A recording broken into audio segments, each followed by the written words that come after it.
After my promotion, my husband's family suddenly needed urgent financial help. When I refused, his mother sobbed. A real daughter wouldn't say no. My husband whispered, just help them this once. Instead, I sent a message. The next day, they checked their bank accounts and screamed when they saw what I had done.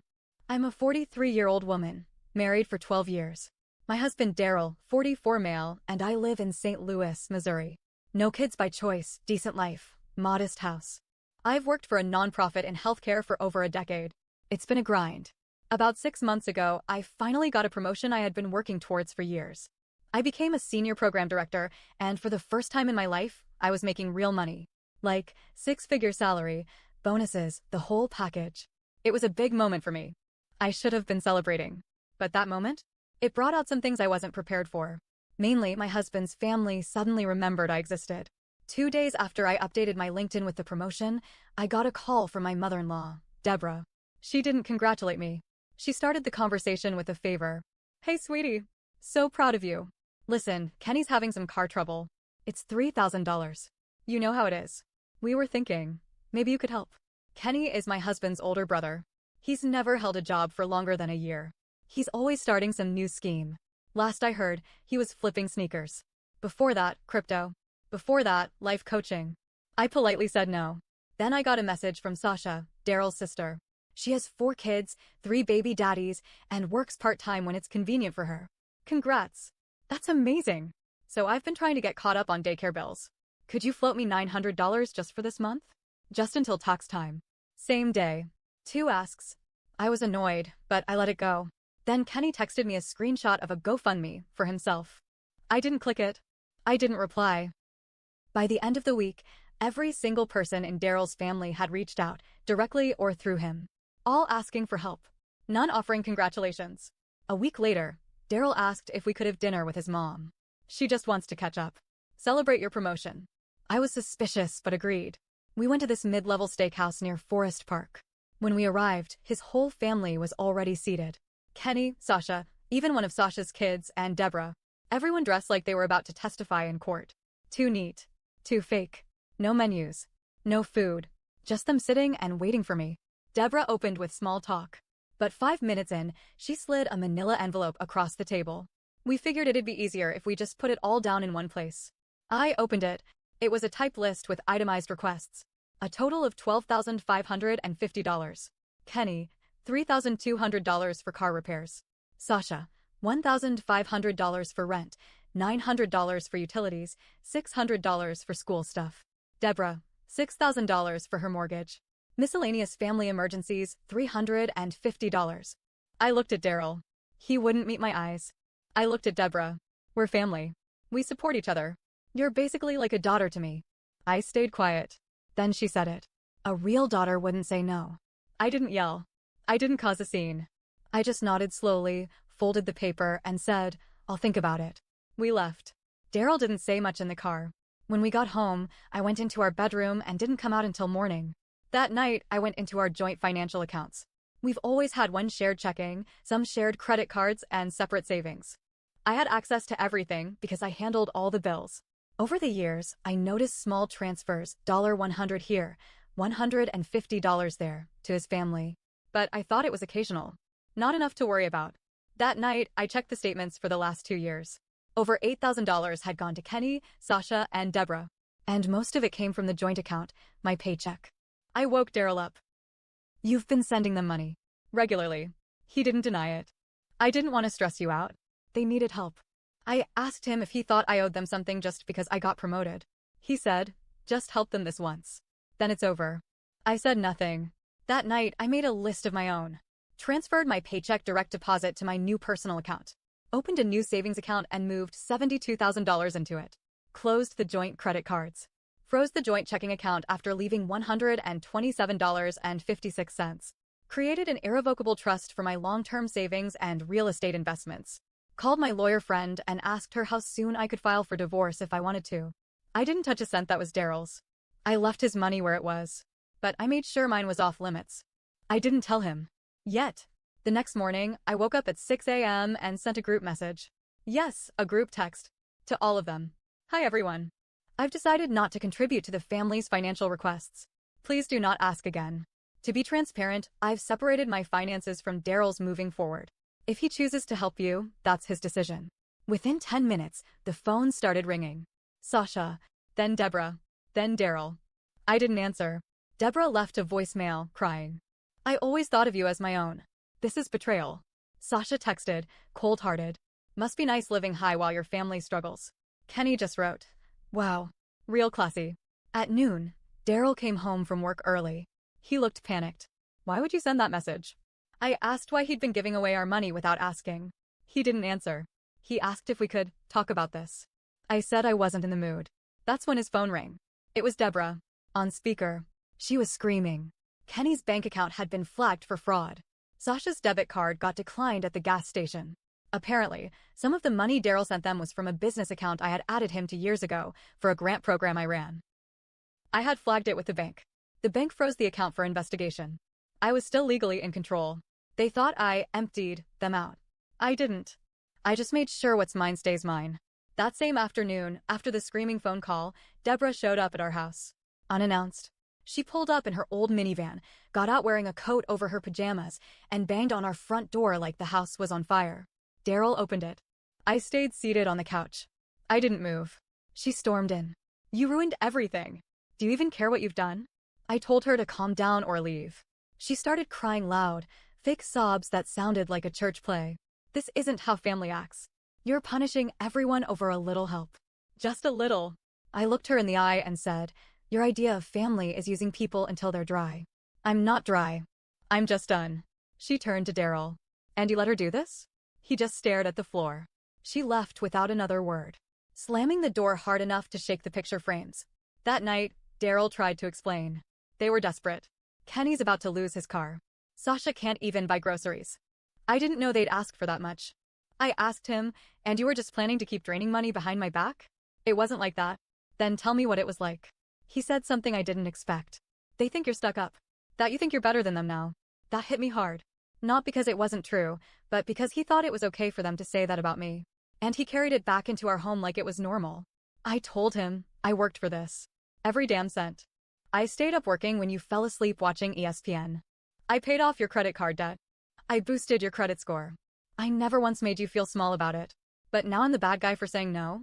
He just sat there, silent. 2 days later, I found out something that shifted everything. A friend of mine, who happens to be friends with Sasha on Facebook, sent me screenshots of a group chat Sasha had accidentally screenshotted and posted to her story. It was a group chat between Daryl, Deborah, Kenny, and Sasha. Here's what was in the screenshots. Kenny, she'll cave. She's just showing off. Deborah, I'll cry again if I have to. Worked last time. Sasha, if she doesn't pay up, we go to Plan B. Daryl, don't worry. She'll calm down. I'll talk to her. Plan B? I was shaking reading it. What was Plan B? I didn't know yet. But now I knew this wasn't just pressure. This was a setup. My husband was helping them manipulate me. I called my lawyer the next morning. Don't file anything yet. But I need to know what happens if this gets ugly. She was blunt. Get your financial records in order. Print everything. If he's been giving them money without consent, we can build something from it. I spent the whole day downloading PDFs of statements. I made a folder, War Mode. That weekend, the twist hit. I went to my nonprofit's office to drop off paperwork. When I got home, there was a man sitting in my driveway. A stranger. Clean-shaven, wearing khakis and a cheap dress shirt. He introduced himself as a process server. I have a notice for you, ma'am. I opened the envelope. It was a civil suit notice. Filed by Deborah, claiming I promised financial support and breached that agreement. She was suing me for $10,000. In the suit, she included fake screenshots of text conversations, photoshopped. I never said half the things. She claimed I agreed to help the family during hard times and then abandoned them maliciously. I couldn't believe it. Daryl came home while I was sitting at the kitchen table holding the papers. You knew, I said. He looked like a cornered dog. They said it was just a warning. They didn't mean to actually. I threw the papers at him. Get out. Babe, out. He left that night. My lawyer says the suit won't hold, not with how fake the screenshots are. But it'll still go to court. They're forcing me to waste time and energy and legal fees. Deborah, Kenny, and Sasha? They've been posting vague crap on Facebook. Sometimes the devil wears Prada. Don't bite the hand that feeds you. Except I was the one feeding them. And they bit me anyway. After the lawsuit notice, I did what any sane person would do. I shut everything down. No social media. No messages. Changed my passwords. I stayed quiet and let my lawyer do the talking. She filed a motion to dismiss. We had screenshots. I hung up. I didn't yell. I didn't cry. I forwarded everything to my lawyer. Next day, my lawyer called. They wrote a formal complaint, claiming I had mishandled program funds and had mental instability due to domestic stress. Yes, they tried to get me fired. Luckily, I had already informed HR about the situation. My boss called me in. This is personal. We've got your back. Still, it shook me. I had worked my ass off for this job, and they tried to rip it away just to punish me for protecting myself. So here we are. Next week is the first court hearing for Deborah's lawsuit. But that's not the one I'm most interested in. My lawyer is preparing a civil countersuit for defamation, identity misuse, and financial fraud. We're also working with the grant agency to investigate the fake LLC. The GoFundMe? It's been reported. The IRS is now aware of the campaign's false claims. Deborah, Daryl, Sasha, and Kenny have no idea what's coming next. And I'm not stopping. The courtroom was small and quiet, with low ceilings and buzzing fluorescent lights. Not at all like what you see on TV. Deborah was there with her lawyer. So was Daryl. Sasha and Kenny showed up late and sat in the back, smirking. I was calm. I had my binder. My lawyer sat beside me, cool as ice. The judge, older woman, gray bun, no nonsense, asked Deborah's lawyer to explain the claim. My client was promised financial assistance and was emotionally manipulated into believing she would receive support, only to be cruelly abandoned.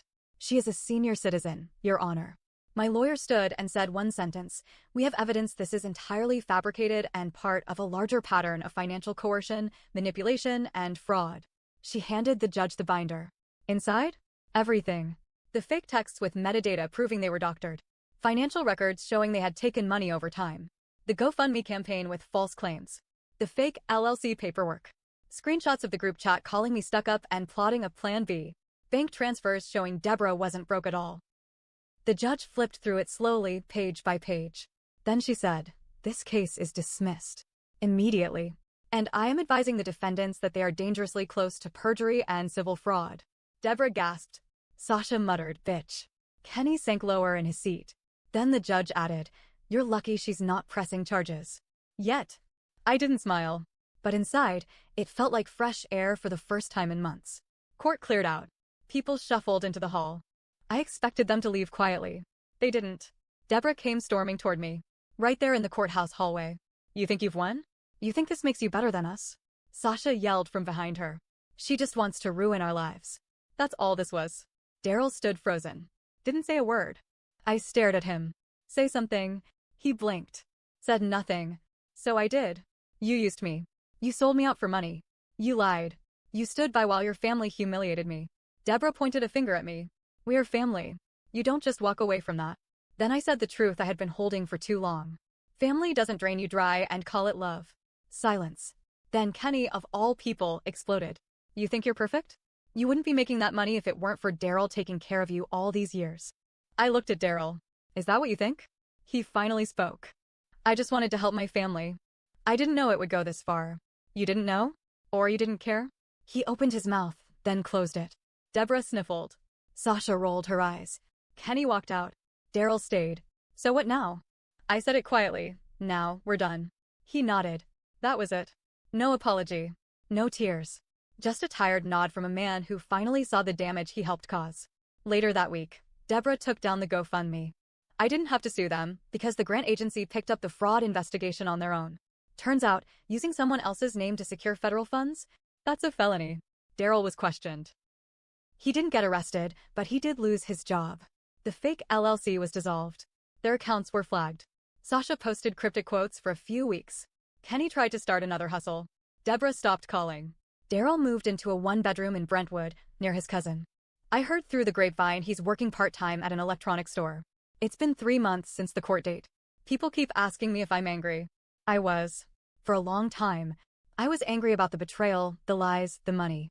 But mostly, I was angry at myself. For ignoring red flags. For trying too hard to be the good wife. For thinking that love meant keeping quiet. But now? I'm not angry anymore. I'm clear. I sleep through the night. I go to work and feel proud again. I stopped waiting for apologies that would never come. And most of all, I finally learned that peace is more valuable than loyalty to people who only love you when you're useful.